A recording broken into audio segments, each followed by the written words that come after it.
আমরা আজকে করব প্রিপারেশন অফ ফাইন্যান্সিয়াল স্টেটমেন্ট। এটা হচ্ছে আমরা IS 1 দিয়ে করব। তো IS 1-এ যেভাবে বলা আছে আপনাকে সেভাবে করতে হবে। এই অধ্যায় থেকে প্রতি বছরই পরীক্ষায় একটা প্রশ্ন আসে। দেখা যায় একটা অঙ্ক থাকে 20 মার্কের, আর সাথে 5 মার্কের থিওরিও আসতে পারে। মাঝে মাঝে আসে, মাঝে মাঝে আসে না। তো যেহেতু এই অধ্যায় থেকে থিওরিও মাঝে মাঝে আসে, তাই আমরা থিওরিগুলো আগে দেখি, তারপর অঙ্ক দেখব। তো এই অধ্যায়ের অঙ্ক পারা মানে পরীক্ষায় একটা 20 মার্কের অঙ্ক আর কি, আপনি পারা আর কি। এখান থেকে সাধারণত প্রতি বছরই দেখবেন 20 মার্কের একটা ফাইন্যান্সিয়াল স্টেটমেন্ট আসে। তো ফাইন্যান্সিয়াল স্টেটমেন্ট বলতে কি বোঝায়?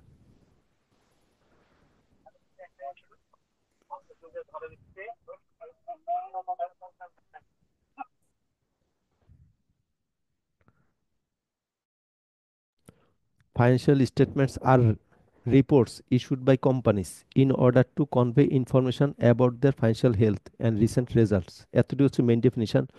তো ফাইন্যান্সিয়াল স্টেটমেন্ট হচ্ছে এক ধরনের রিপোর্ট, যেটা কোম্পানি কর্তৃক ইস্যু করা হয়, যেখানে সেই প্রতিষ্ঠানের ফাইন্যান্সিয়াল কন্ডিশন এবং রিসেন্ট যে ফলাফলগুলো রয়েছে সেগুলো প্রকাশ করা থাকে। এই ডেফিনেশনটাই দেখবেন, এতটুকুই দেখবেন। Qualitative characteristics of financial statement, এটা প্রায় পরীক্ষা আসে। এটা আপনাদের MCQ-তেও আসে, থিওরি আকারেও আসে। যে what are the qualitative characteristics of financial statement, financial স্টেটমেন্টের কোয়ালিটেটিভ ক্যারেক্টারিস্টিক্সগুলো কি কি? ক্যারেক্টারিস্টিক্স হয় দুই ধরনের, একটা হচ্ছে কোয়ান্টিটেটিভ, আরেকটা হচ্ছে কোয়ালিটেটিভ। কোয়ান্টিটেটিভ হচ্ছে যেটাকে সংখ্যায় প্রকাশ করা যায়, আর কোয়ালিটেটিভ হচ্ছে যেটাকে সংখ্যায় প্রকাশ করা যায় না, সেটা হচ্ছে কোয়ালিটেটিভ। তো পরীক্ষা যদি আসে কোয়ালিটিভ ক্যারেক্টারিস্টিক্স গুলো কি কি, আপনি বলবেন followings are the qualitative characteristics of financial statement. এই ভেতরের ডিটেলসগুলো প্রয়োজন নেই, আপনি পয়েন্টগুলোর নাম লিখে দিবেন আপনার মতো করে, যে কোনো আপনি দেখা যায় 4-5টা পয়েন্টের নাম লিখে দিবেন। একটা হচ্ছে দেখেন আন্ডারস্ট্যান্ডেবিলিটি, মানে বোধগম্যতা। আপনি ফাইন্যান্সিয়াল স্টেটমেন্ট এমন ভাবে তৈরি করবেন যেন সেটা বোঝা যায়। তো এগুলো দেখেন গুণবাচক বৈশিষ্ট্য, এটা এটা কিন্তু সংখ্যাবাচক না, যে এগুলো হচ্ছে কোয়ালিটিভ। তারপর হচ্ছে রিলিভেন্স, প্রাসঙ্গিকতা, যে আপনি ফাইন্যান্সিয়াল স্টেটমেন্টে যে তথ্যগুলো দিবেন সেগুলো যেন প্রাসঙ্গিক হয়। অপ্রাসঙ্গিক তথ্য ফাইন্যান্সিয়াল স্টেটমেন্টে দিবেন না। তারপর হচ্ছে রিলায়েবিলিটি, ফাইন্যান্সিয়াল স্টেটমেন্টের মধ্যে যে তথ্যগুলো দিবেন সেগুলো যেন free of material error and bias হয়, মানে সেখানে যেন গুরুত্বপূর্ণ কোনো ভুল না থাকে এবং সেটা যেন নিরপেক্ষ হয়। তো বায়াস মানে হচ্ছে পক্ষপাতিত্ব। তো আপনি এমন ভাবে ফাইন্যান্সিয়াল স্টেটমেন্ট তৈরি করবেন যেটা পক্ষপাতিত্ব করে না, নিরপেক্ষ যেন হয়, মানে কারো এক পক্ষকে খুশি করার জন্য তৈরি করলেন এমন ভাবে তৈরি করবেন না। আর সেখানে যেন ম্যাটেরিয়াল এরর না থাকে, মানে গুরুত্বপূর্ণ কোনো ভুল ত্রুটি না থাকে। ফেথফুল রিপ্রেজেন্টেশন,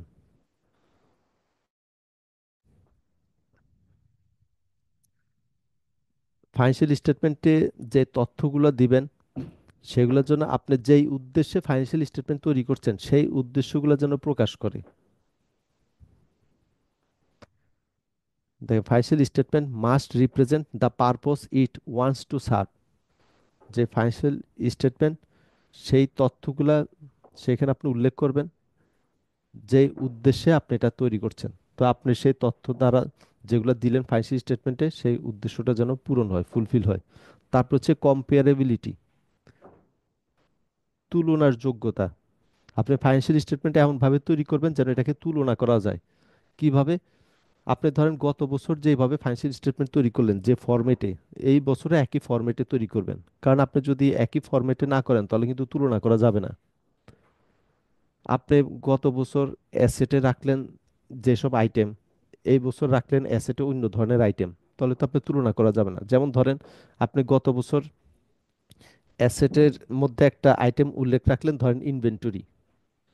এই বছর অ্যাসেটের মধ্যে ইনভেন্টরি আপনি উল্লেখ রাখেন নাই, তাহলে আপনি তুলনা করবেন কিভাবে যে আপনি গত বছর ইনভেন্টরি যতটুকু ছিল এই বছর কি বাড়লো না কমলো? তো আপনি যদি ওই ইনফরমেশনগুলো রাখেন তাহলে তুলনা করা যাবে যে গত বছরের সাপেক্ষে এবছর বাড়লো না কমলো। তো আপনি ফাইন্যান্সিয়াল স্টেটমেন্ট এমনভাবে তৈরি করবেন যেন এটাকে কম্পেয়ার করা যায়। তো এগুলো হচ্ছে কোয়ালিটিভ ক্যারেক্টারিস্টিক্স। আপনার এখানে দেখেন পয়েন্ট দেওয়া রয়েছে 1 2 3 4 5। তো এই 5টা পয়েন্ট মনে রাখবেন। 5টা পয়েন্ট মনে রাখতে না পারলে 4টা মনে থাকলে 4টা লিখবেন। এগুলো ছাড়া আপনি আরও লিখতে পারেন, যেগুলো আর কি সংখ্যা দ্বারা প্রকাশ করা হয় না, সেগুলো হচ্ছে কোয়ালিটিভ ক্যারেক্টারিস্টিক্স। এই থিওরিটা important. Components of financial statement, financial স্টেটমেন্টের উপাদানগুলো কি কি, এটাও প্রায় পরীক্ষা আসে। আপনি লিখবেন followings are the components of financial statement. কি কি কম্পোনেন্ট রয়েছে, এই যে 5টা, এই 5টার নাম লিখে দিবেন। 1 নম্বর হচ্ছে statement of financial position. At the end of the period, এতটুকু লেখার দরকার নেই, আপনি শুধু লিখবেন কি কি কম্পোনেন্ট রয়েছে ফাইন্যান্সিয়াল স্টেটমেন্টের। একটা রয়েছে স্টেটমেন্ট অফ ফাইন্যান্সিয়াল পজিশন, যেটাকে আমরা ব্যালেন্স শিট বলি। তো বর্তমানে ব্যালেন্স শিটকে স্টেটমেন্ট অফ ফাইন্যান্সিয়াল পজিশন বলা হয়। আপনি মনে রাখতে না পারলে আপনি ব্যালেন্স শিট লিখবেন। 2 নম্বরে রয়েছে statement of profit or loss and other comprehensive income for the period, এতটুকু দরকার নেই। তো statement of profit or loss and other comprehensive income, এটা হচ্ছে ইনকাম স্টেটমেন্ট। তো বর্তমানে ইনকাম স্টেটমেন্টকে এটা উল্লেখ করা হয়। তো আপনি এটা মনে না থাকলে আপনি ইনকাম স্টেটমেন্ট লিখে দিবেন। Statement of changes in equity for the period, এগুলোর দরকার নেই, আপনি লিখবেন statement of changes in equity. Statement of cash flow, এই ক্যাশ ফ্লো দিয়েই আমরা আরেকটা অধ্যায় করব আর কি। এর পরবর্তীতে আমরা আরেকটা অধ্যায় করবো, সেটা হচ্ছে স্টেটমেন্ট অফ ক্যাশ ফ্লো। তো এটা হচ্ছে ফাইন্যান্সিয়াল স্টেটমেন্টের একটা কম্পোনেন্ট। তারপর হচ্ছে notes to the financial statement. এই 5টা কম্পোনেন্ট রয়েছে। Notes to the financial statement কি, আমরা করি কি ফাইন্যান্সিয়াল স্টেটমেন্টে যে ইনফরমেশনগুলো দিই ওগুলো বিস্তারিত দিই না। আপনার যদি বিস্তারিত কিছু লিখতে হয় সেগুলো আমরা নোটস আকারে লিখি। যেমন ধরেন আপনি কোনো একটা ক্যালকুলেশন ফাইন্যান্সিয়াল স্টেটমেন্টে দেখালেন, আপনি ওই ডিটেলস ক্যালকুলেশন কি করেন, নিচে ওয়ার্কিং আকারে লেখেন। তো প্র্যাকটিক্যালি এগুলাকে ওয়ার্কিং লেখা হয় না, নোটস লেখা হয়। তো এটা হচ্ছে notes to the financial statement. তো এই কম্পোনেন্টগুলো রয়েছে।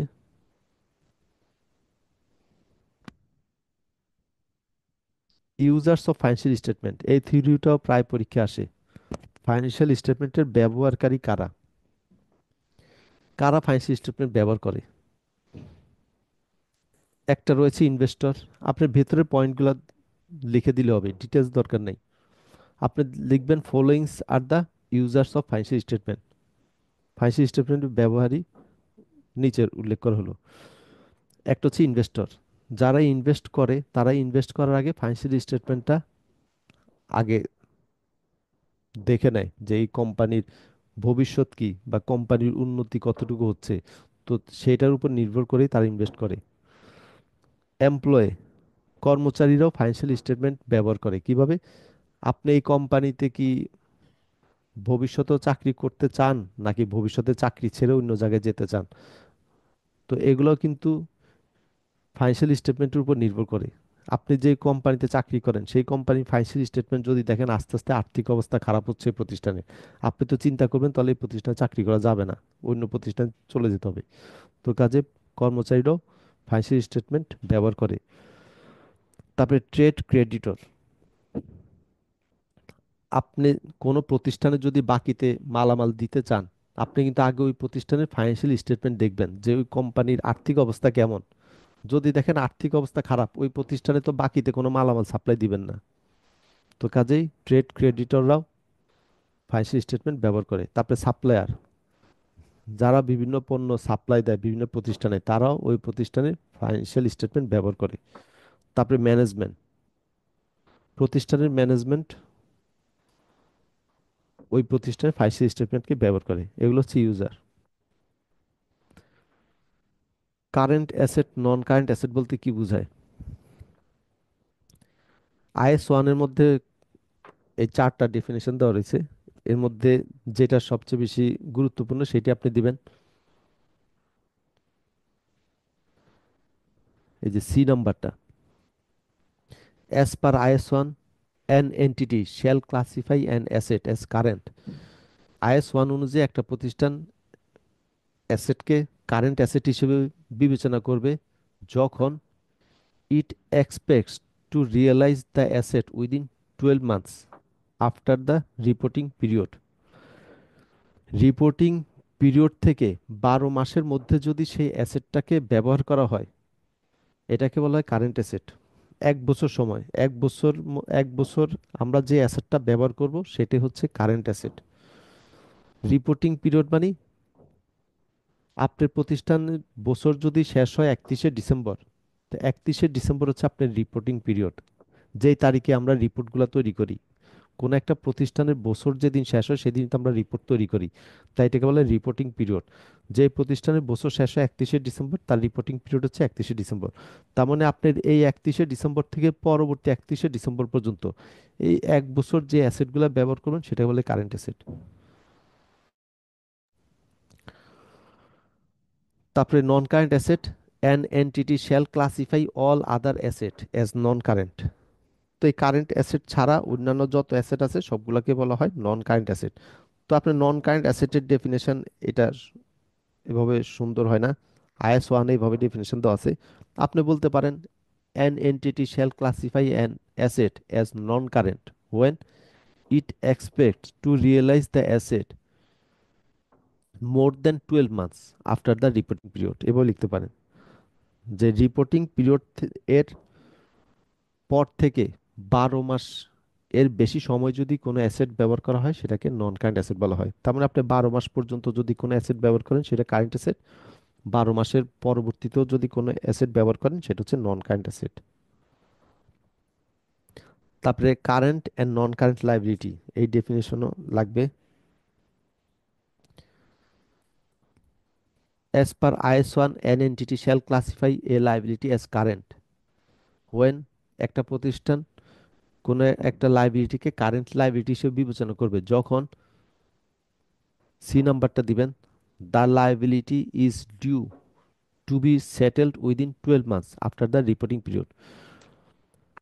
মানে যখন কোনো লাইবিলিটি রিপোর্টিং পিরিয়ডের পর থেকে 12 মাসের মধ্যে সেটাকে সেটেল করা হবে, বা সেই লাইবিলিটিটাকে যখন পরিশোধ হবে, 12 মাসের মধ্যে যখন পরিশোধ হবে সেটাই হচ্ছে কারেন্ট লাইবিলিটি। তার মানে আপনি যদি কারোর থেকে টাকা পান, সেটা যদি 12 মাসের মধ্যেই যদি আপনি পেয়ে থাকেন সেটা হচ্ছে কারেন্ট লাইবিলিটি। আর নন কারেন্ট লাইবিলিটি হচ্ছে,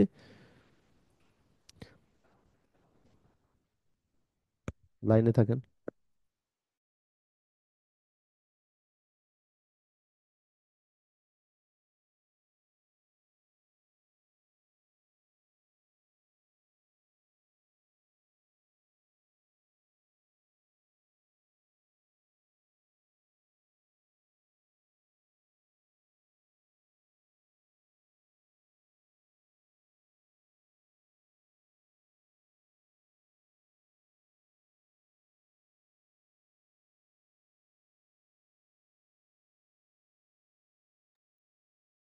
তো দেখেন। তো নন কারেন্ট লাইবিলিটি ডেফিনিশন IS 1 এভাবে দেওয়া রয়েছে, an entity shall classify all other liability as non current. এই কারেন্ট ব্যতীত অন্যান্য লাইবিলিটিকে নন কারেন্ট লাইবিলিটি বলা হয়। তো এই ডেফিনিশনটা সুন্দর না, আপনি এভাবে দিবেন যে an entity shall classify a liability as non-current when the liability is due to be settled after 12 months after the reporting period। তো রিপোর্টিং পিরিয়ডের পরবর্তী 12 মাস পরে যদি কোনো লাইবিলিটি পরিশোধ করা হয় অথবা সেটেল করা হয় সেটাকে বলা হয় নন কারেন্ট লাইবিলিটি। তার মানে 12 মাসের মধ্যে যে লাইবিলিটি আপনি পরিশোধ করা হবে সেটা কারেন্ট লাইবিলিটি, 12 মাসের পরবর্তীতে যেটা পরিশোধ করা হবে সেটা non current liability. Off balance sheet item, এই থিওরিটাও পরীক্ষা আসে। অফ ব্যালেন্স শিট আইটেম বলতে কি বোঝায়? Off balance sheet refers to those assets and liabilities not appear on an entity's balance sheet but which is effectively belongs to the enterprise। Off balance sheet item বলতে সেই asset এবং লাইবিলিটিকে বোঝায় যেটা balance শিটের মধ্যে উল্লেখ করা হয় না বা দেখানো হয় না, কিন্তু প্রতিষ্ঠানের উপর সেটা প্রভাব বিস্তার করে। আমরা যে আইটেমগুলো ব্যালেন্স শিটে দেখাই না, কিন্তু কোনো প্রতিষ্ঠানের উপর সেটা প্রভাব বিস্তার করে, সেটাই হচ্ছে অফ ব্যালেন্স শিট আইটেম। এই থিওরিগুলো দেখবেন, আর থিওরি লাগবে না এই অধ্যায় থেকে। যেগুলো বললাম পরীক্ষা আসলে এখান থেকে আসবে। তা আমরা অঙ্কে যাই। এখানে এমসিকিউ ট্রু ফলস দেওয়া রয়েছে, এগুলো রিডিং এর মতো দেখে রাখবেন। প্রবলেম এক দেখেন, এই টাইপের অঙ্ক ইদানিং আসে। Mister Zahir A junior lawyer provides the following information for the year ended 31 December 2022। তো মিস্টার জহির সে নিচের তথ্যগুলো দিল 31 ডিসেম্বর 2022 সালে। ফিস রিসিভড ইন ক্যাশ, ক্যাশে কতটুকু ফিস রিসিভ করলো, কতটুকু স্যালারি দিল, এই আয় ব্যয় হিসাবগুলো দিল। কিছু এডিশনাল ইনফরমেশন দেওয়া রয়েছে। আপনাকে বলা রয়েছে you are required to compute cash basis net profit for 2022 and accrual basis net profit for 2022। আপনি 2022 সালের জন্য ক্যাশ বেসিস নেট প্রফিট নির্ণয় করেন, আবার অ্যাক্রুয়াল বেসিসে নেট প্রফিট নির্ণয় করেন। তার মানে দুই পদ্ধতিতে নির্ণয় করবেন। তার মানে এখন আমরা যেই ইনকাম স্টেটমেন্টটা করব, এটা হচ্ছে দুই পদ্ধতিতে করবো, একটা ক্যাশ বেসিসে, একটা অ্যাক্রুয়াল বেসিসে। আপনাকে ফাইন্যান্সিয়াল স্টেটমেন্টের অধ্যায় পরীক্ষা আসলে কি কি তৈরি করতে বলবে? সর্বোচ্চ তিনটা জিনিস তৈরি করতে বলবে। আপনাকে তৈরি করতে বলবে ইনকাম স্টেটমেন্ট, আরেকটা হচ্ছে ব্যালেন্স শিট। এই ব্যালেন্স শিটের মধ্যে আমাদের আবার তিনটা অংশ রয়েছে। ব্যালেন্স শিটের ইকুয়েশনটা কি দেখেন, ওই যে আমরা জানি accounting equation, asset is equal to equity plus liability. তা আমরা যখন ব্যালেন্স শিট তৈরি করি, asset is equal to equity plus liability হতে হয়। এই যে দেখেন, ব্যালেন্স শিটের একটা অংশ রয়েছে ইকুইটি। তো পরীক্ষা অনেক সময় এটাকেও আলাদাভাবে চাইতে পারে, যে আপনি statement of changes in equity নির্ণয় করেন। ওই যে আমরা কম্পোনেন্টে পড়লাম, ফাইন্যান্সিয়াল স্টেটমেন্টে একটা কম্পোনেন্ট রয়েছে statement of changes in equity. এই ইকুইটিটা কতটুকু পরিবর্তন হলো, গত বছর কত ছিল আর এই বছর কত হলো, এটি হচ্ছে statement of changes in equity. তো আমরা ব্যালেন্স শিটের একটা অংশ তৈরি করি ইকুইটি, এটাকেও আলাদাভাবে পরীক্ষা আসতে পারে, যে statement of changes in equity তৈরি করেন। অথবা ইনকাম স্টেটমেন্ট আসতে পারে, অথবা ব্যালেন্স শিট, অথবা তিনোটাই আসতে পারে একসাথে। তো আমরা এখন করছি income statement.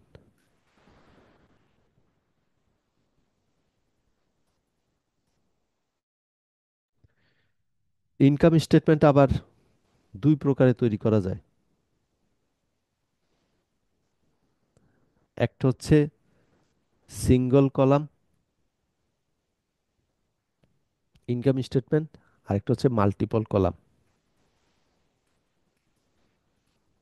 Single column income statement, আরেকটা হচ্ছে মাল্টিপল কলাম ইনকাম স্টেটমেন্ট। এটাকে মাল্টিপল স্টেপ ইনকাম স্টেটমেন্টও বলে। আমরা এখন যেটা করব সেটা হচ্ছে সিঙ্গেল কলাম। এটা হচ্ছে নর্মাল পদ্ধতি, সিঙ্গেল কলাম। সিঙ্গেল কলামে আমরা কিভাবে তৈরি করি? আমরা করি কি, আয় থেকে ব্যয় মাইনাস করি, রেভিনিউ থেকে এক্সপেন্স মাইনাস করি, তাহলে আমরা পাই প্রফিট।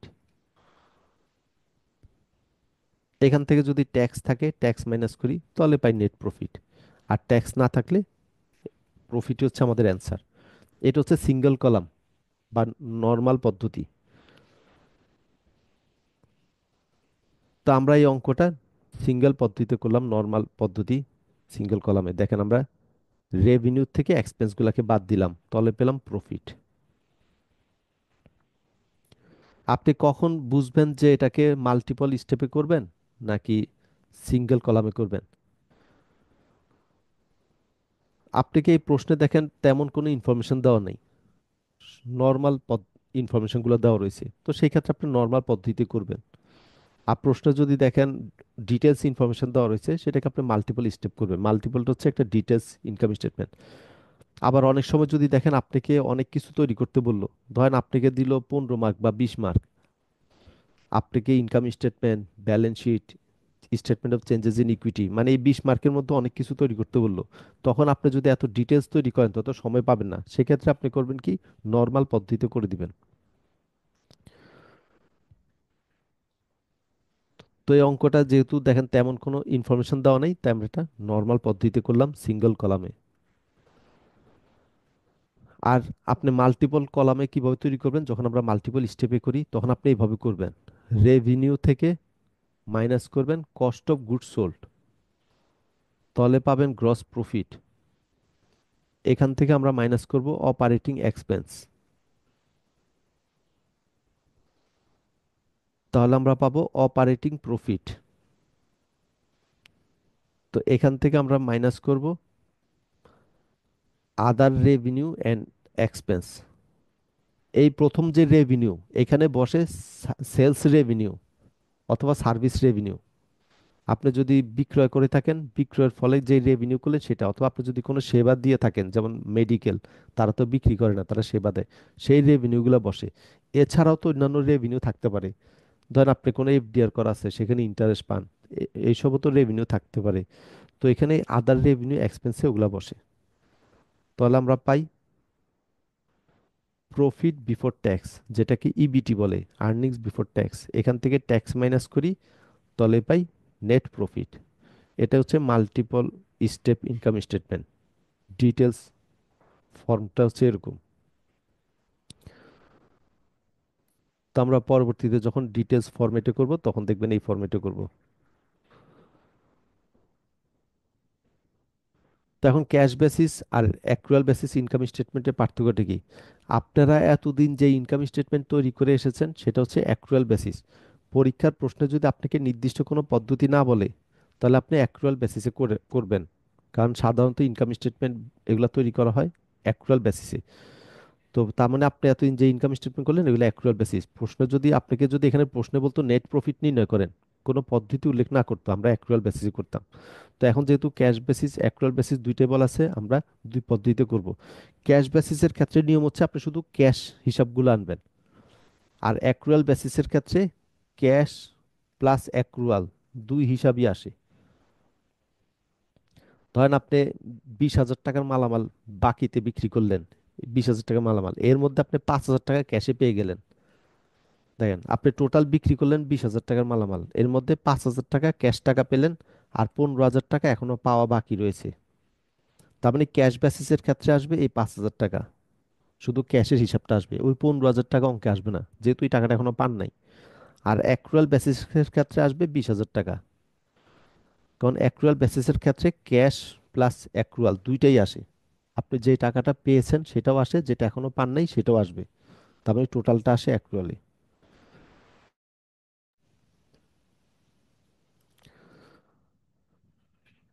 তো দেখেন,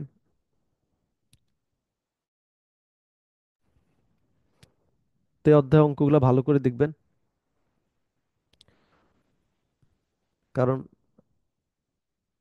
এইটার থেকে ধরেন 20 থেকে 25 মার্ক আসবে। তো যদি এরকম বড় বড় দুইটা অঙ্ক প্রশ্নের পরীক্ষায়, বড় বড় দুইটার মতো অঙ্ক আসে, 20 20 40 অথবা 25 25 50, বড় অঙ্ক আসে দুইটা।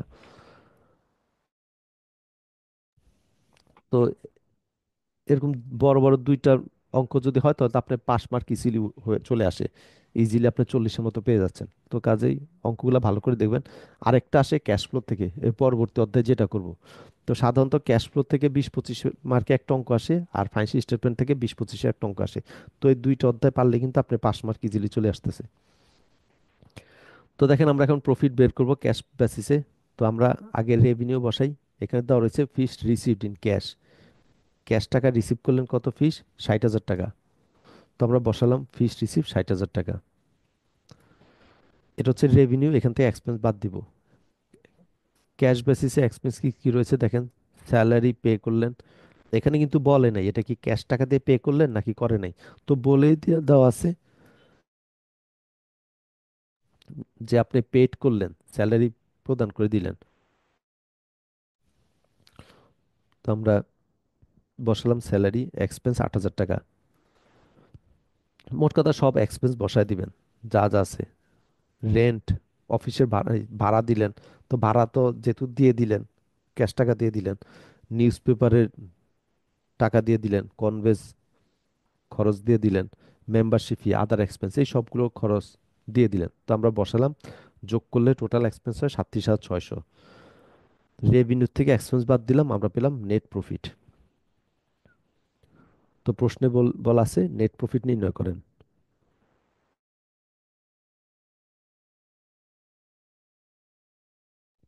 প্রশ্নে যদি নেট প্রফিট না উল্লেখ করতে আমরা এটাকে প্রফিট লিখতাম, কারণ আমরা জানি প্রফিট থেকে ওই যে প্রফিট বিফোর ট্যাক্স, এখান থেকে ট্যাক্স মাইনাস করলে তাহলে নেট প্রফিট পাই। আর প্রশ্নে যদি যেহেতু নেট প্রফিট বলা আছে আমরা এটাকে নেট প্রফিট লিখলাম।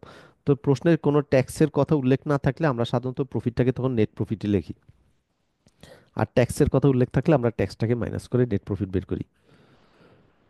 তো এটা হলো ক্যাশ বেসিস। এখন আমরা অ্যাকচুয়াল বেসিস তৈরি করব। তো রেভিনিউ বসাচ্ছি। নোট ওয়ানে দেখালাম কিভাবে ক্যালকুলেশন করলাম, এই যে 64,000 টাকার রেভিনিউ কিভাবে ক্যালকুলেশন করলাম দেখেন। তো অ্যাকচুয়াল বেসিসের ক্ষেত্রে করবেন কি, ক্যাশ বেসিসের ক্ষেত্রে তো যতটুকু ক্যাশ টাকা পেলেন সেটা আনলাম, আর অ্যাকচুয়াল বেসিসের ক্ষেত্রে করবেন আপনি যতটুকু বকে আছে সেটা আপনি যোগ করতে হবে। আপনি এই বছর রিসিভ করলেন কত? 60,000। ওই যে অ্যাকচুয়াল বেসিসে আমরা কি করি, ক্যাশ প্লাস অ্যাক্রু দুইটাকে তো যোগ করি। তো দেখেন ক্যাশ রিসিভ করলেন 60,000 টাকা, এটার সাথে আপনি অ্যাক্রুয়াল কতটুকু আছে সেটা যোগ করেন। এই যে এতে বলা রয়েছে ফিস ইনক্লুড 3,000 টাকা ইন রেসপেক্ট অফ 2021। 3,000 টাকা ফিস গত বছরের, আমরা তো 22 সালে অঙ্ক করছি, গত বছরের। আর ফিস নট ইয়েট রিসিভড ইস টাকা 7,000, 7,000 টাকা ফিস এখনো পান নাই। তার মানে 60,000 টাকা তো পেয়ে গেছেন, আর 7,000 টাকা এখনো পান নাই, এই 7,000 টাকা যোগ হবে। এই 60,000 টাকা হচ্ছে ক্যাশ বেসিস, আর 7,000 হচ্ছে অ্যাক্রুয়াল। তো আমরা জানি অ্যাক্রুয়ালের পদ্ধতিতে ক্যাশ আর অ্যাক্রুয়াল দুইটাই আসে।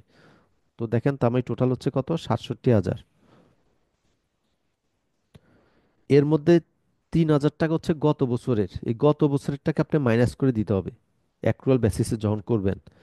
কেন মাইনাস করবেন, গত বছরেরটা তো আপনি গত বছর হিসাবে দেখালেন দেখালেন আপনি, কারণ অ্যাক্রুয়াল পদ্ধতিতে তো আমরা টাকা বকেয়া থাকলেও অঙ্কে আনি। তার মানে গত বছর এই 3,000 টাকা যখন বকেয়া ছিল তখন তো আপনি দেখাই দিয়েছেন 3,000 টাকা। তার মানে এই বছর কতটুকু দেখাবেন, 64,000।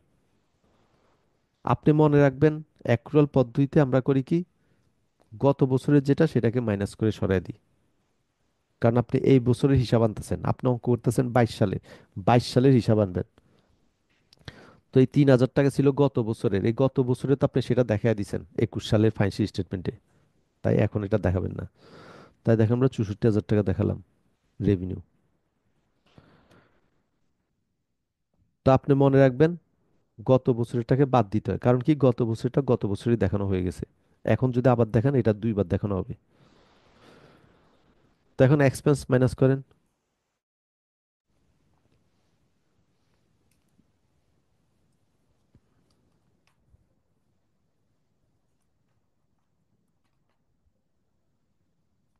তো এক্সপেন্স দেওয়া রয়েছে স্যালারি পেড টু স্টাফ, মানে স্যালারি এক্সপেন্স 8,000 টাকা।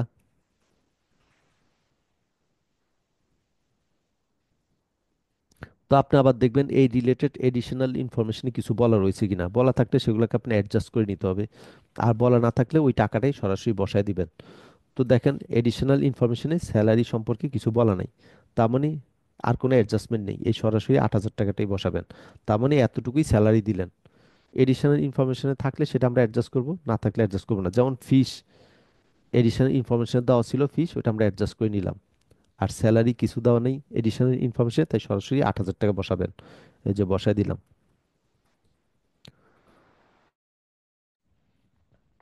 এভাবে সিরিয়ালে বসাতে থাকবেন। তারপরে rent of office, office rent 14,000 টাকা। দেখেন এডিশনাল ইনফরমেশন কিছু বলা রয়েছে কিনা, দেওয়া রয়েছে অফিস রেন্ট।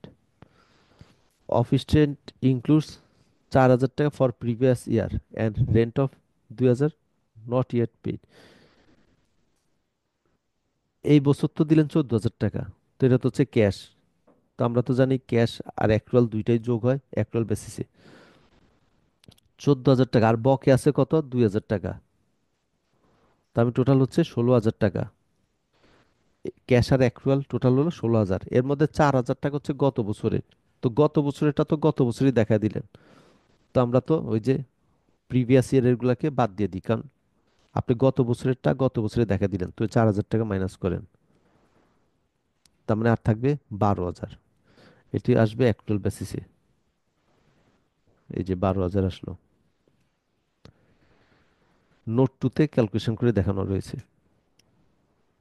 তারপরে নিউজ পেপার 1,000 টাকা, কোনো এডিশনাল ইনফরমেশন কিছু দেওয়া নেই, তার মানে 1,000 টাকাই বসবে। কনভেন্স পেড করলেন 3,000 টাকা, এডিশনাল ইনফরমেশন কিছু বলা নাই, তার মানে এটাই বসবে। তারপরে মেম্বারশিপ ফি প্রদান করলেন 1,600 টাকা। তো মেম্বারশিপ ফি উল্লেখ রয়েছে, এটা 2 বছরের জন্য দিলেন। এই 10,000 টাকা দিলেন, মেম্বারশিপ ফি দিলেন 1,600 টাকা, এটা দিলেন 2 বছরের জন্য। তার মানে এই বছরের জন্য দিলেন কত? 800 টাকা। আর পরবর্তী বছরের জন্য দিলেন 800 টাকা। দেখেন, 1,600 টাকা দিলেন, এটা 2 বছরের জন্য দিলেন। তার মানে 2 দ্বারা ভাগ করলে হয় 800 টাকা। এই বছরের জন্য 800 টাকা, পরবর্তী বছরের জন্য 800 টাকা। তো আমরা অঙ্ক করছি 2022 সালের। 22 সালের জন্য দিলেন 800 টাকা, আর 2023 সালের জন্য দিলেন 800 টাকা। তো আপনি 22 সালের অঙ্ক করছেন, 22 সালের হিসাবটাই আসবে, 23 সালের হিসাব এখানে আসবে না। 23 সালের হিসাব আবার 23 সালে যখন অঙ্ক করবেন তখন যাবে, তাই আমরা এখানে 800 টাকা আনলাম। তার মানে আপনি মনে রাখবেন কি, অ্যাকচুয়াল বেসিসের ক্ষেত্রে অ্যাডভান্সটাকে বাদ দিবেন। মানে গত বছর আর পরের বছর এই দুইটি হিসাব বাদ দিবেন, শুধুমাত্র যেই বছরের অঙ্ক করছেন সেই বছরটা রাখবেন। দেখেন, আমরা যখন 22 সালের ইনকাম স্টেটমেন্ট করছি, 21 সালেরটাও কিন্তু বাদ দিচ্ছি, 23 সালেরটাও বাদ দিচ্ছি। আপনি 22 সালের অঙ্ক করছেন, 22 সালের হিসাবটাই রাখবেন। গত বছরেরটা বাদ দিবেন, পরবর্তী বছরেরটা বাদ দিবেন। তো এখানে যেমন অগ্রিম দেওয়া আছে পরবর্তী বছরের জন্য 800 টাকা, সেটা অঙ্কে আনি নাই। আর গত বছরের যেগুলা ছিল সেটাও কিন্তু আমরা ওই যে বাদ দিয়ে দিয়েছিলাম নোটের মধ্যে। তো এই যে দুইটা জিনিস মনে রাখলে আপনি ইজিলি অঙ্ক পারবেন। তারপর অফিস এক্সপেন্স 10,000 টাকা, এখানে এডিশনাল ইনফরমেশন কিছু বলা নেই, তার মানে এই টাকাই বসবে। তো দেখেন আমরা বসালাম, তার মানে আমাদের টোটাল এক্সপেন্স কত? 34,800। তো রেভিনিউতে এক্সপেন্স বাদ দিলাম, নেট প্রফিট 29,200 টাকা। এটি হচ্ছে অ্যাকচুয়াল বেসিসে। বলেন অঙ্কটা বুঝছেন কিনা, যে কোনো একজন বলেন। জি ভাই, বুঝতে পারছি। তো এই ধরনের অঙ্ক আসে এখন। তা আমরা পরবর্তীতে আরেকটা অঙ্কে তাহলে যাই।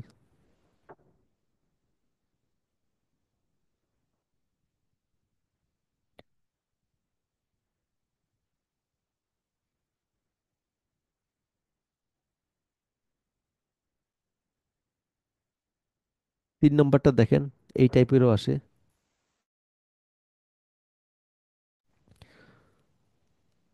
The following is the 10 months pre-audit statement of profit or loss of Star Company ended on December 31, 2021, which started its operation on March 1, 2021। নিচে স্টার কোম্পানির প্রফিট ও লস স্টেটমেন্ট দেওয়া রয়েছে, মানে ইনকাম স্টেটমেন্ট দেওয়া রয়েছে 10 মাসের। এটা হচ্ছে প্রি অডিট, মানে অডিট করার পূর্বে।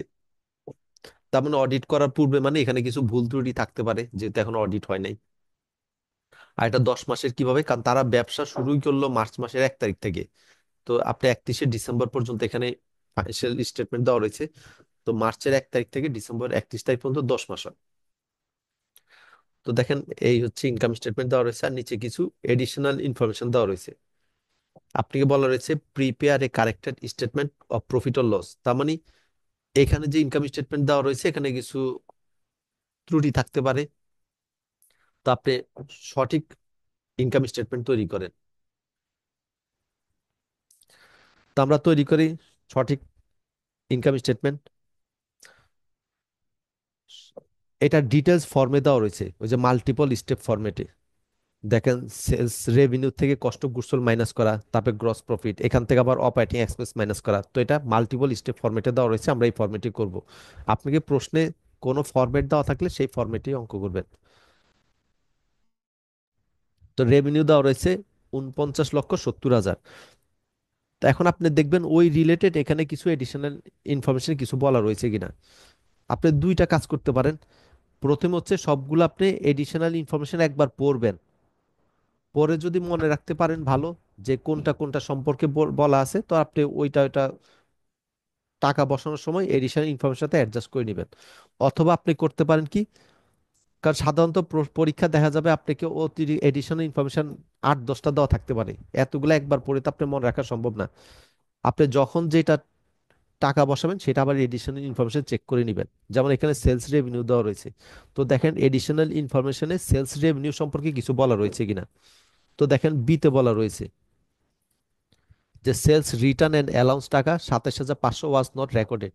আপনি সেলস রিটার্ন ছিল 27,500 টাকা, এটা রেকর্ড করেন নাই, তার মানে আপনি ওখানে যে সেলস দেখালেন তার মধ্যে 27,500 টাকা আসলে কম হবে, কারণ এত টাকার সেলস আবার রিটার্ন চলে আসছে। তো এইভাবে আপনি করবেন কি, যখনই কোনো ইনফরমেশন বসাবেন এডিশনাল ইনফরমেশন আবার চেক করে নেবেন। তাই দেখেন আমরা সেলস রেভিনিউ বসালাম ওই যে 49,70,000, এর মধ্যে থেকে সেলস রিটার্নটা মাইনাস করে দিলাম। তার মানে আমার নেট সেল কত, 49,42,500। তো বি আমরা কারেকশন করলাম। এখন মাইনাস করব কস্ট অফ গুডস সোল্ড। তো কস্ট অফ গুডস সোল্ড কিভাবে নির্ণয় করলাম, এটা নোট ওয়ানে ক্যালকুলেশন করলাম। এখন বর্তমানে নিয়ম হচ্ছে ইনকাম স্টেটমেন্ট ব্যালেন্স শিট এগুলাকে ডিটেলস রাখে না, এগুলাকে সংক্ষেপে রাখে। আপনার ডিটেলস থাকলে সেগুলো নোটস আকারে উল্লেখ করে। যেমন আমরা আগে ইনকাম স্টেটমেন্টের মধ্যে কস্ট অফ গুডস সোল্ড দেখাতাম ডিটেলস কিভাবে আসছে, এখন দেখেন এখানে শুধুমাত্র কস্ট অফ গুডস সোল্ডের টাকাটা বসাই দিলাম। এই টাকাটা কিভাবে আসলো এটার নিচে আমরা নোট আকারে বের করলাম, যেটা আপনারা ওয়ার্কিং লেখেন। তো প্র্যাকটিক্যালি যখন কাজ করবেন এগুলাকে ওয়ার্কিং লেখে না, নোট লেখে। তো আপনি নোট লিখলেই ভালো। তো আমরা দেখেন কস্ট অফ গুডস সোল্ড টাকাটা কিভাবে আসলো এখানে ডিটেলস আকারে দেখালাম।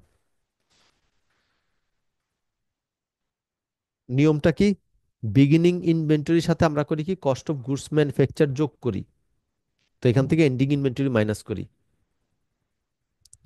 তাহলে পাই কস্ট অফ গুডস সোল্ড। এই ফরম্যাটগুলো মনে রাখবেন। বিগিনিং ইনভেন্টরি প্রশ্নে দেওয়া নাই, তাই আমরা জিরো বসালাম, যেহেতু প্রশ্নে কোনো বিগিনিং ইনভেন্টরি দেওয়া নাই তাই আমরা ধরে নিলাম বিগিনিং ইনভেন্টরি হচ্ছে জিরো। মোট কথা আমরা ফরম্যাটের সাথে মিলাচ্ছি। কস্ট অফ গুডস ম্যানুফ্যাকচার এই সম্পর্কিত দেখেন প্রশ্নে কিছু বলা রয়েছে কিনা।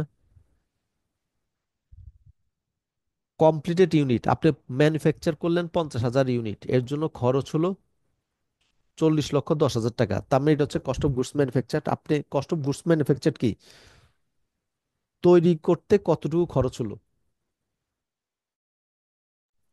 তো আমরা 50,000 ইউনিট প্রোডাকশন করতে 40,10,000 টাকা খরচ হলো, এটাই তো কস্ট অফ গুডস ম্যানুফ্যাকচার।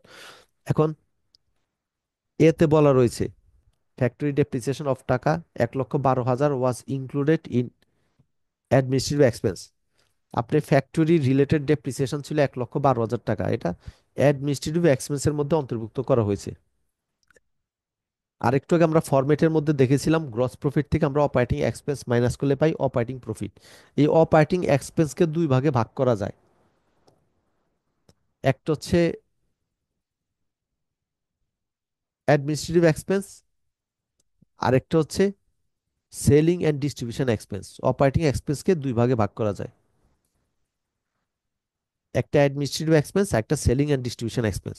আর আপনি যদি পরীক্ষায় বুঝতে না পারেন কোন টাকাটা অ্যাডমিনিস্ট্রেটিভ এক্সপেন্সে যাবে কোনটা সেলিং অ্যান্ড ডিস্ট্রিবিউশন এক্সপেন্সে যাবে, তাহলে সবগুলো খরচকেই অপারেটিং এক্সপেন্স নামে বসাই দিবেন। কিন্তু নিয়ম হচ্ছে সেলস রিলেটেড যেই খরচ এগুলা সেলিং অ্যান্ড ডিস্ট্রিবিউশন এক্সপেন্সে যায়, এছাড়া যত খরচ আছে সবগুলা অ্যাডমিনিস্ট্রেটিভ এক্সপেন্সে যায়। যেমন সেলস রিলেটেড যেসব কর্মচারী তাদের যে বেতন এগুলো যায় সেলিং অ্যান্ড ডিস্ট্রিবিউশন এক্সপেন্সে। আর অফিস রিলেটেড যেসব কর্মচারী তাদের যে বেতন এগুলো যায় অ্যাডমিনিস্ট্রেটিভ এক্সপেন্সে। ফ্যাক্টরি রিলেটেড ডেপ্রিসিয়েশন যায় ম্যানুফ্যাকচারিং এক্সপেন্সে, মানে কস্ট অফ গুডস ম্যানুফ্যাকচার এটাতে। তাই দেখেন আমরা ওই কস্ট অফ গুডস ম্যানুফ্যাকচারের মধ্যে 1,12,000 টাকা যোগ করে দিলাম, তার মানে আমার টোটাল খরচ হলো 41,22,000। আবার ওই 1,12,000 টাকা দেখেন ওই অ্যাডমিনিস্ট্রেটিভ এক্সপেন্স থেকে মাইনাস করলাম, এই যে ডেপ্রিসিয়েশন 1,12,000 টাকা কমাই দিলাম। তো এখন এখান থেকে আমরা এন্ডিং ইনভেন্টরি মাইনাস করব, তাহলে আমরা পাবো কস্ট অফ গুডস সোল্ড। এই যে আমাদের ম্যানুফ্যাকচারিং খরচ হলো কতটুকু, 41,22,000 টাকা।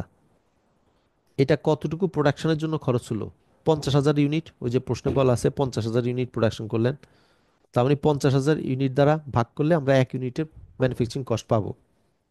হ্যাঁ বলেন টুটুল। ভাইয়া ওই যে এই চার্টটা একটু আমাদেরকে, আপনার থাকলে একটু আমাদেরকে শেয়ার করে দিয়েন তো, এই টোটাল ইয়েটা। টোটালটা আমি ওইভাবে বইয়ের মধ্যে অ্যাড করি নাই, কারণ এক এক অঙ্কের ক্ষেত্রে না বুঝ কিছু না কম মানে বেশি ইন হয় আর কি। জেনারেল, আমরা জাস্ট একটা ধারণা নিয়ে রাখতাম না, এই জন্য একটা তো চার্টটা লিখে যদি। দিলাম, ওইটা ওইটা লিখে রাখবেন, আমি যে ফরম্যাটটা লিখলাম।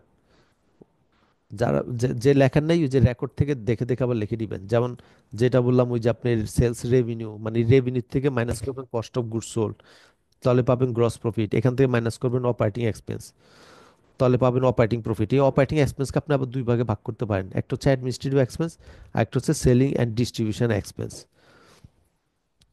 তাহলে পাবেন অপারেটিং প্রফিট। তো এখান থেকে মাইনাস করবেন আদার রেভিনিউ অ্যান্ড এক্সপেন্সেস, তাহলে পাবেন প্রফিট বিফোর ট্যাক্স, যেটাকে ইবিটি বলি আমরা, আর্নিংস বিফোর ট্যাক্স। এখান থেকে মাইনাস করবেন ট্যাক্স, তাহলে পাবেন নেট প্রফিট। এই হচ্ছে ফরম্যাটটা, এটা লিখে রাখবেন। তো কিছু কিছু অঙ্কে দেখবেন, যেমন আপনাকে যদি আদার রেভিনিউ দেওয়া না থাকে, তাহলে এই এই অংশটুকু হয় না। তো এই জন্য আর কি পুরো ফরম্যাটটা আর কি এভাবে বইয়ের মধ্যে দেই নাই, কারণ অঙ্ক অনুযায়ী ফরম্যাটটা ছোট বড় হয়, কিন্তু সম্পূর্ণ ফরম্যাটটা হচ্ছে এরকম।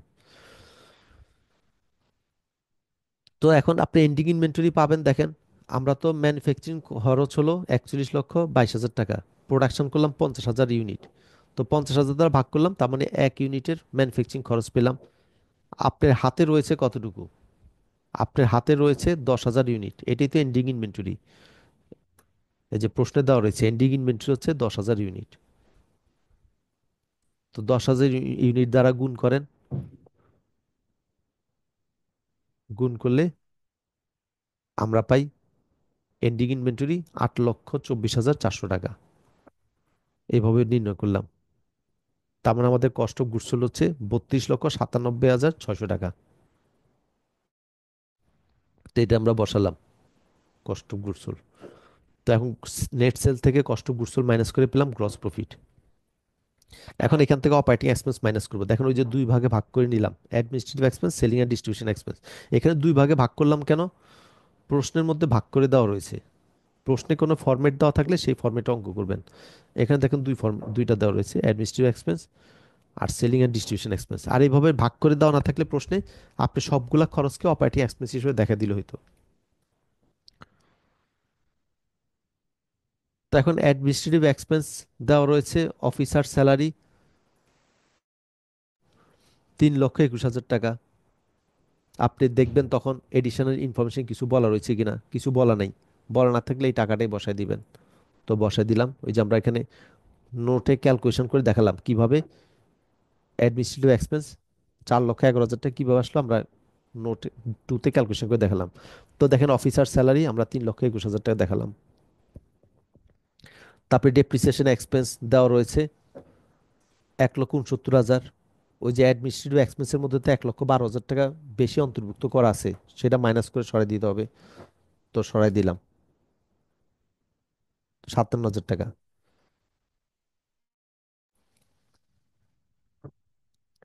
তারপরে মিসেলেনাস এক্সপেন্স দেওয়া রয়েছে 33,000 টাকা।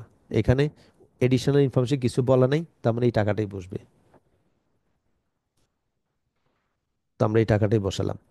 তার মানে দেখেন আমাদের টোটাল হচ্ছে কত, 4,11,000 টাকা।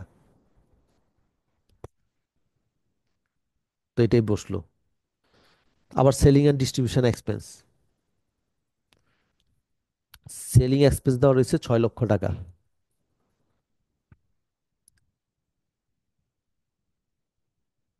এখানে সিতে বলা রয়েছে অ্যাক্রুড সেলস কমিশন অফ টাকা 52,300 ওয়াজ নট রেকর্ডেড।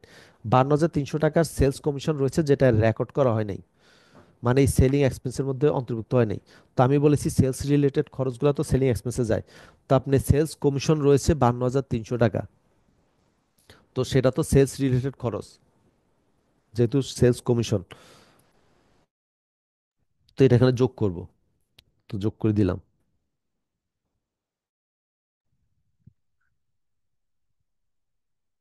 তারপর রয়েছে অ্যাডভার্টাইজিং এক্সপেন্স 1,32,000 টাকা। তো দেখেন এই রিলেটেড কিছু ইনফরমেশন দেওয়া রয়েছে কিনা এডিশনাল ইনফরমেশনে।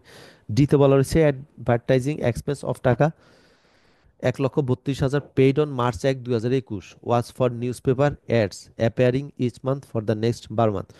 বলছে আপনি 1,32,000 টাকা অ্যাডভার্টাইজ এক্সপেন্স করলেন, এটা নিউজ পেপারে অ্যাডের জন্য, পরবর্তী 12 মাসে নিউজ পেপারে বিজ্ঞাপন দিবেন এই জন্য।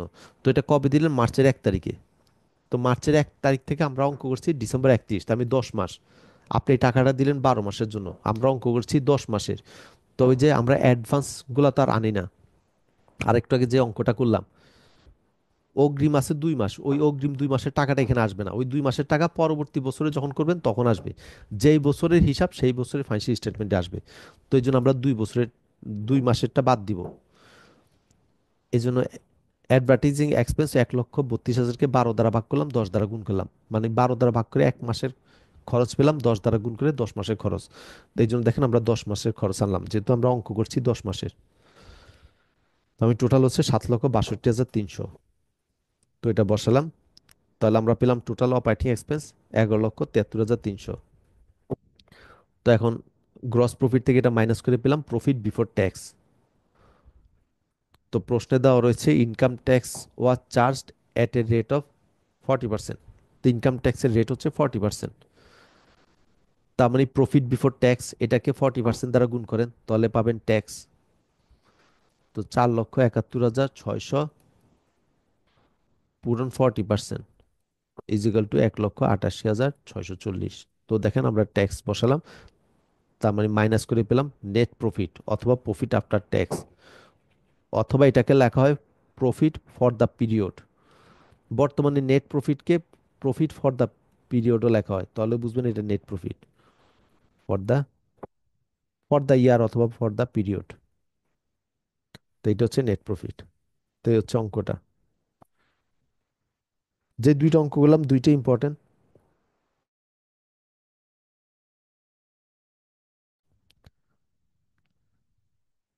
2 নম্বরটা একটু আলোচনা করে দিই। একটা প্রতিষ্ঠানের 3 বছরের ইনকাম স্টেটমেন্ট ব্যালেন্স শিট দেওয়া রয়েছে, আর কিছু এডিশনাল ইনফরমেশন দেওয়া রয়েছে। আপনাকে বলা রয়েছে ক্যালকুলেট দ্য মিসিং অ্যামাউন্ট। এরকম অঙ্ক সাধারণত খুব কম আসে, বাই চান্স হঠাৎ করে যদি দেয় যেন পারেন, তাই দেখা দিচ্ছি। মিসিং অ্যামাউন্টগুলো আপনি নির্ণয় করেন। যেমন এখানে 1 নম্বরে কত টাকা হবে এখানে বলা নাই, 2 নম্বরে কত, এগুলো আপনি নির্ণয় করবেন।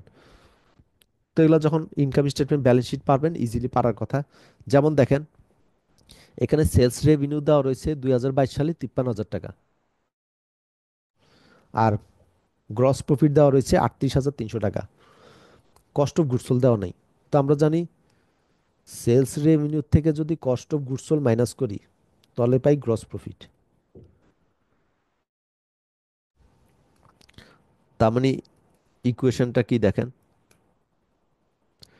Sales revenue minus cost of goods sold is equal to gross profit. আপনাকে নির্ণয় করতে হবে কস্ট অফ গুডস সোল্ড। তার মানে দেখেন sales revenue minus gross profit is equal to cost of goods sold. এই যে আপনাকে তো নির্ণয় করতে হবে gross cost of goods sold. তার মানে সেলস রেভিনিউতে গ্রস প্রফিটটা এই সাইডে বাম সাইডে নিয়ে আসেন, আর এটাকে ডান পাশে নিয়ে যান, তাহলে আমরা পাই কস্ট অফ গুডস সোল্ড। তো সেলস রেভিনিউ হচ্ছে 53,000, গ্রস প্রফিট 38,300। তো মাইনাস করেন 53,000 থেকে 38,300, তাহলে গ্রস প্রফিট মাইনাস করলে আমরা পাবো কস্ট অফ গুডস সোল্ড 14,700। এই যে দেখেন সেলস রেভিনিউ থেকে গ্রস প্রফিট মাইনাস করলাম 14,700, এটা হচ্ছে কস্ট অফ গুডস সোল্ড। তার মানে 1 নম্বর অ্যান্সার কি হবে? 14,700, এটা হচ্ছে অ্যান্সার 1 নম্বরের। এরকম আর কি। 2 নম্বরে বলা রয়েছে নেট ইনকাম নির্ণয় করেন।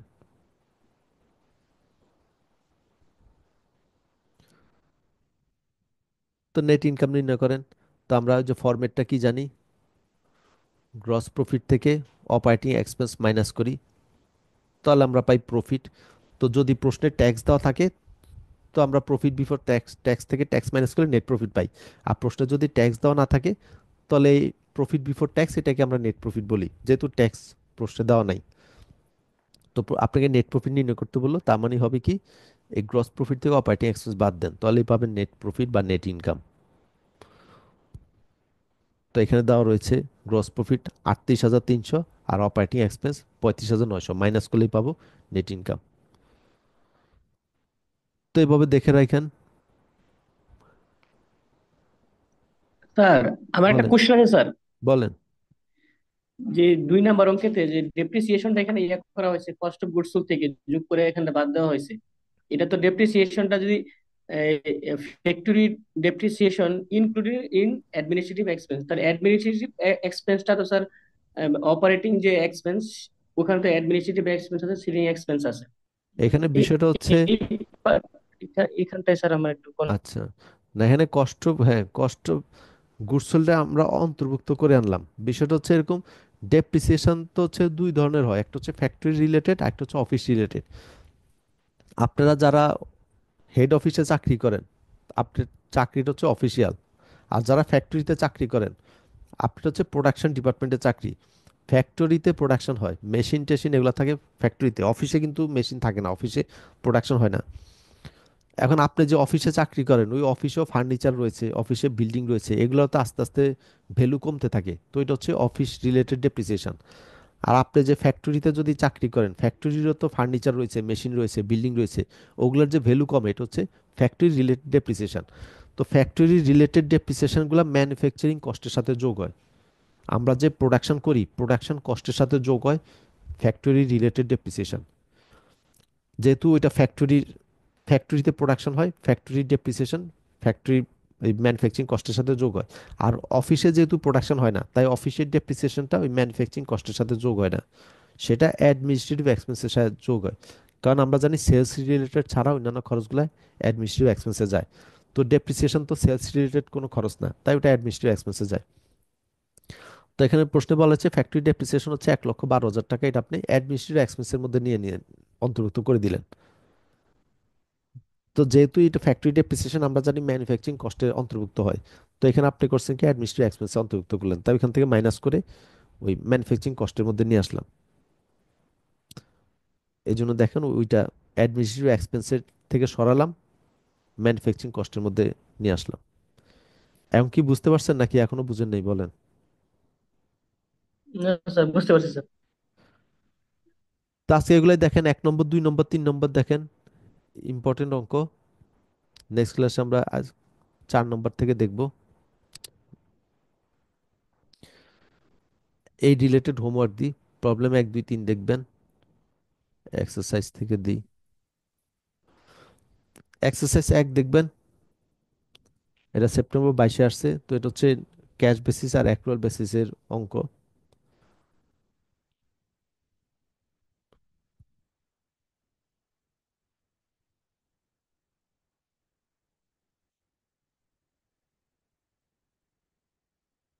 এগুলো হচ্ছে দুই, এগুলো পড়ে রাখতে পারেন এগুলা। এটা জানুয়ারিতে এসে আসছে, এটা দেখে রাখতে পারেন।